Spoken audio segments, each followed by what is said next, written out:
untuk memenuhi tugas UAS mata kuliah bimbingan dan konseling yang diampu oleh Bapak Muhammad Arli Rusandi MPI.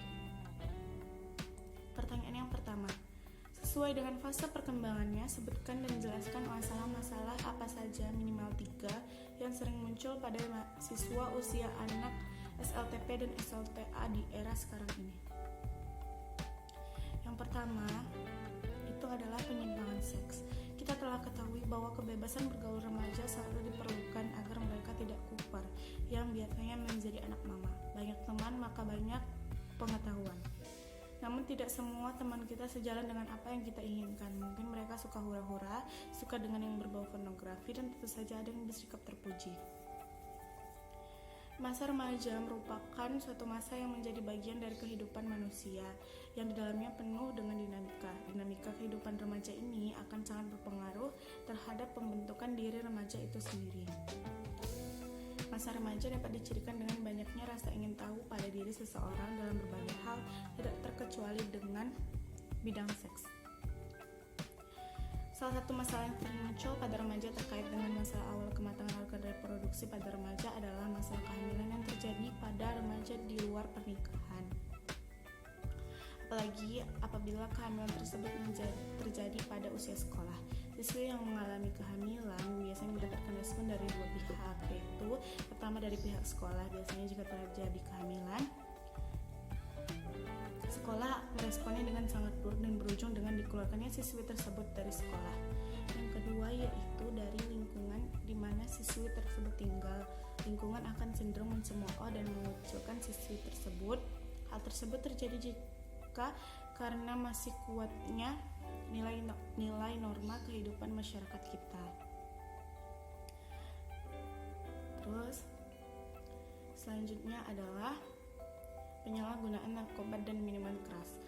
Berdasarkan data Badan Narkotika Nasional atau BNN, jumlah kasus penyalahgunaan narkoba di Indonesia sangatlah banyak, di mana 70% diantaranya berusia antara 15 sampai 19 tahun.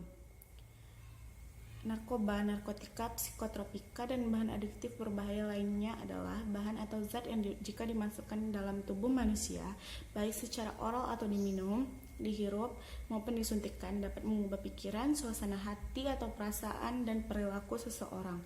Narkoba dapat menimbulkan ketergantungan atau adiksi fisik dan psikologis. Narkotika adalah zat atau obat yang berasal dari tanaman atau bukan tanaman, baik sintesis maupun semi-sintesis, yang dapat menyebabkan penurunan atau perubahan kesadaran, hilangnya rasa nyeri, dan dapat menimbulkan ketergantungan. Selanjutnya adalah miras dan rokok. Awalnya remaja merokok untuk coba-coba, lama-kelamaan rokok dan minuman keras dapat menjadi pelarian bagi remaja yang tertekan dan stres. Rokok dan minuman keras dapat mengganggu kesehatan. Permasalahan tersebut di atas tidak selalu menghampiri anak remaja usia SLTP atau SLTA, tetapi itulah masalah yang kerap terjadi dan mengganggu. Kedua, identifikasi masalah-masalah apa saja yang pernah Anda alami pada saat Anda duduk di bangku sekolah menengah SLTP atau SLTA. Jadi, saat awal masuk SMA dan tahap wawancara pilihan jurusan IPA atau IPS, saya memilih IPS karena menurut saya anak IPS itu asik, ceria, dan humble.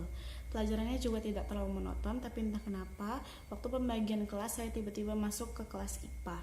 Awalnya saya terima, tapi lama-kelamaan saya merasa kurang cocok dengan pelajaran dan teman-teman di sana, walaupun sebenarnya kami baik-baik saja dan tidak pernah ada masalah. Akhirnya teman SMP saya yang anak IPS mengajak saya pindah ke kelasnya dengan dorongannya, dan setelah berpikir panjang, akhirnya saya bilang iya, saya pindah ke kelasnya. Karena dari awal saya menganggap jurusan IPS adalah jurusan santai dan tidak terlalu formal, saya jadi menyepelekan jurusan tersebut, dan setiap hari hidup saya lebih dominan bermain daripada belajar. Bahkan saat ujian pun saya tidak pernah belajar. Akhirnya saat pengambilan rapor, ranking saya menjadi turun dan keluar dari 5 besar. Orang tua beranggapan itu karena saya banyak bermain handphone saat di rumah. Oleh karena itu saya dibatasi bermain handphone. Namun setelah itu saya mulai perlahan mengerti dan mulai meningkatkan keinginan belajar. Pertanyaan yang ketiga, Berinteraksi dengan orang lain terkadang dapat menjadi sebuah tantangan. Jelaskan bagaimana apabila nanti Anda menjadi seorang guru mata pelajaran bekerja sama dengan guru bimbingan dan konseling di sekolah. Jika saya bekerja sama dengan guru BK, saya akan ikut membantu mengatasi kesulitan belajar, karena kesulitan belajar merupakan permasalahan yang kerap terjadi di dunia pendidikan dan perlu mendapatkan penanganan yang baik di dalam program bimbingan. Siswa mengalami kesulitan belajar tidak hanya dikarenakan faktor instruksional dan yang berhubungan dengan materi maupun proses pembelajaran, namun juga dimungkinkan ada faktor lain yang berhubungan dengan psikologi siswa. Sehingga dalam hal ini perlu adanya kerjasama antara guru BK dengan guru mata pelajaran. Guru BK dan guru mata pelajaran pada hakikatnya merupakan dua personel sekolah yang sama-sama mempunyai tugas dan kewajiban dalam menumbuh kembangkan berbagai potensi yang ada dalam diri siswa. Yang selanjutnya, pertanyaan yang nomor 4. Guru penggerak harus bisa melakukan pembelajaran yang berpihak pada murid atau peserta didik. Coba Anda jelaskan maksud berpihak pada murid atau peserta didik tersebut. Maksudnya adalah berpihak pada murid itu artinya seorang guru penggerak harus mampu memberikan pembelajaran yang mengutamakan kepentingan perkembangan murid atau peserta didik. Peran dan nilai guru penggerak sangat sesuai dengan pemikiran pendidikan Ki Hajar Dewantara, pahlawan nasional di bidang pendidikan. Selanjutnya, pertanyaan yang kelima. Personel utama pelaksanaan pelayanan bimbingan dan konseling adalah konselor atau staf administrasi bimbingan dan konseling, sedangkan personel pendukung pelaksanaan pelayanan bimbingan dan konseling adalah segenap unsur yang terkait dalam pendidikan. Sebutkan dan jelaskan tugas dan peran personel pendukung dalam layanan bimbingan dan konseling. Jawabannya adalah itu kepala sekolah. Sebagai penanggung jawab kegiatan pendidikan di sekolah, tugas kepala sekolah yaitu mengkoordinasikan seluruh kegiatan pendidikan. Yang pertama, menyediakan dan melengkapi sarana dan prasarana yang diperlukan. Yang kedua, memberikan kemudahan bagi terlaksananya program bimbingan dan konseling di sekolah. Yang ketiga, melakukan supervisi terhadap pelaksanaan bimbingan dan konseling di sekolah. Selanjutnya adalah wakil kepala sekolah. Kepala sekolah bertugas membantu kepala sekolah dalam hal mengkoordinasikan pelaksanaan layanan bimbingan dan konseling kepada semua personel sekolah, pelaksanaan kebijakan pimpinan sekolah terutama dalam pelaksanaan layanan bimbingan dan konseling.